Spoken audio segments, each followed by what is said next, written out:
Bonjour et bienvenue sur Hero MRTLM pour les explications basiques, épisode 16, les principes de base de l'économie. Nous allons nous concentrer sur trois concepts fondamentaux: l'inflation, la déflation et les taux d'intérêt. Premièrement, qu'est-ce que l'inflation? C'est l'augmentation en général de tout ce qui est biens physiques et les services sur une période donnée. En période d'inflation, la valeur de la monnaie diminue et cela réduit le pouvoir d'achat du consommateur. Il y a trois causes pour l'inflation. Premièrement, l'inflation par la demande.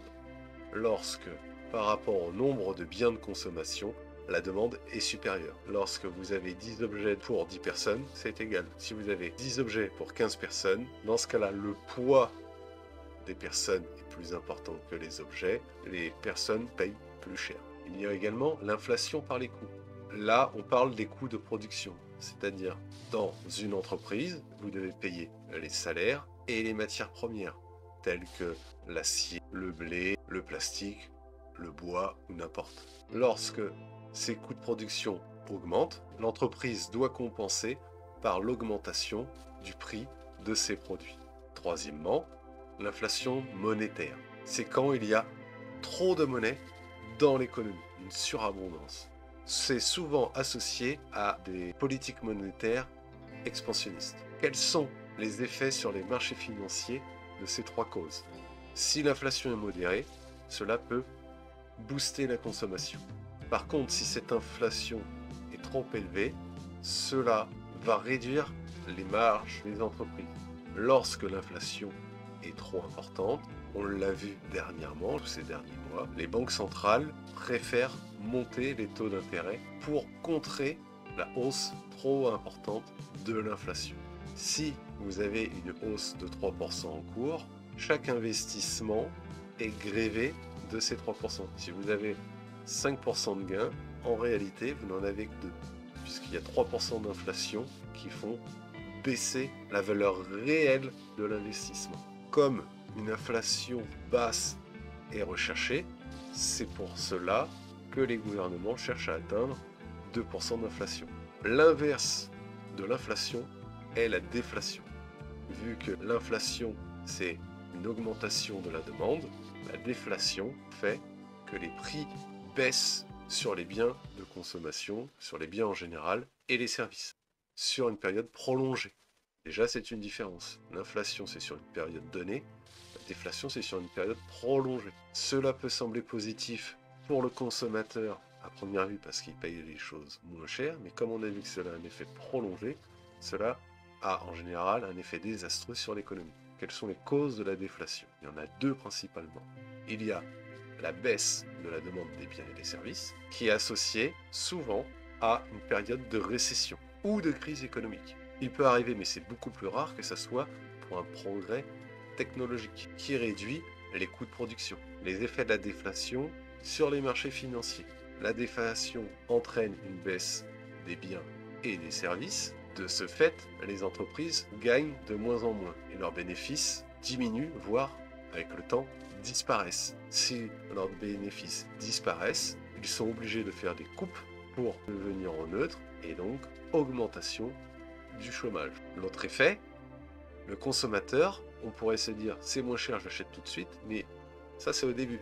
On a dit que c'était un effet prolongé. Si l'effet est prolongé, le consommateur aura tendance à attendre de plus en plus longtemps pour s'acheter quelque chose. Pourquoi? Puisque le prix continue de descendre. Il consomme beaucoup moins, ce qui ralentit encore l'économie et les profits engendrés par les entreprises. Autre effet, les investisseurs voient leurs revenus liés à leur investissement diminuer. Ils investissent donc moins, avec un revenu de capitaux moindre, peuvent investir moins, et cela continue à rendre l'investisseur de plus en plus frileux et encore investir moins. L'exemple le plus criant sur une déflation, la crise de 1929, avec les années qui ont suivi dans les années 30, où une déflation a accentué une crise économique. Les entreprises n'arrivaient plus à dégager assez de profits pour continuer à embaucher ou investir. Le troisième levier, après l'inflation, et la déflation, le taux d'intérêt. Les taux d'intérêt sont les leviers principaux des banques centrales. Nous avons principalement la BCE, Banque Centrale Européenne, avec sa présidente Christine Lagarde, et la Fed, la Banque Fédérale Américaine, avec Jerome Powell pour les États-Unis. Qu'est-ce qu'un taux d'intérêt? Un taux d'intérêt, c'est le coût pour de l'argent emprunté. C'est-à-dire, vous avez de l'argent, vous le prêtez, vous êtes rémunéré. Dans ces cas-là, ce n'est pas le consommateur, ce sont les banques qui sont rémunérées. Ces taux sont principalement fixés par les banques centrales. Les banques centrales utilisent cet outil pour gérer la politique monétaire. Cela influence directement l'économie et les marchés financiers. Il y a deux types de taux d'intérêt. Les taux directeurs, fixés directement par les banques centrales pour réguler l'économie. Des taux bas stimulent l'investissement et l'emprunt, tandis que des taux élevés prennent la croissance et leur but est de maîtriser l'inflation. Lorsqu'il y a des taux bas, cela est plus facile d'avoir un crédit lors de la montée des taux. Pour le même salaire, vous pouvez emprunter beaucoup moins. Quels sont les effets de ces taux sur le marché financier? On l'a vu déjà en partie. Les taux bas favorisent l'emprunt et l'investissement. Cela stimule la croissance économique. Cela bénéficie beaucoup pour tout ce qui est actions. Pourquoi? Les actions, c'est une façon pour les entreprises de récupérer des fonds pour investir. Ça sert principalement les actions pour la bourse.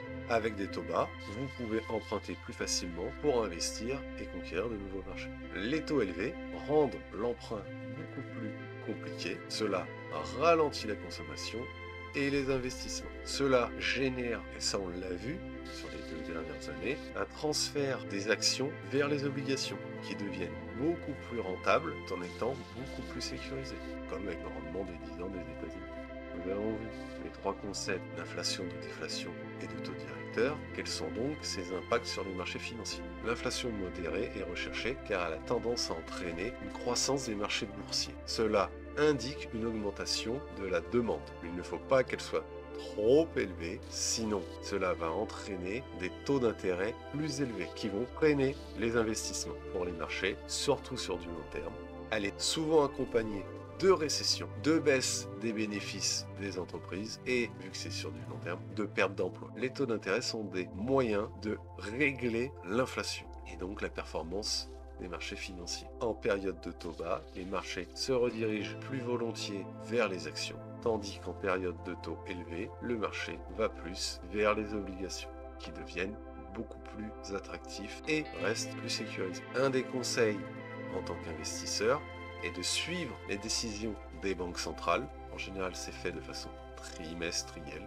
Elles donnent des indications sur le futur des taux d'intérêt et permettent aux investisseurs d'anticiper les mouvements des marchés financiers, d'aller plus vers des actions ou plus des obligations. En conclusion, nous pouvons dire que ces concepts d'inflation, de déflation et de taux d'intérêt sont essentiels pour tout investisseur. Cela vous permet de prendre des décisions sur l'évolution de vos investissements. Ces concepts influencent les marchés. Cela vous permet de savoir vers où ces marchés vont se diriger et de prendre des décisions en conséquence. Si cette vidéo vous a été utile, si cela vous a plu, n'hésitez pas à laisser un commentaire ou un petit pouce.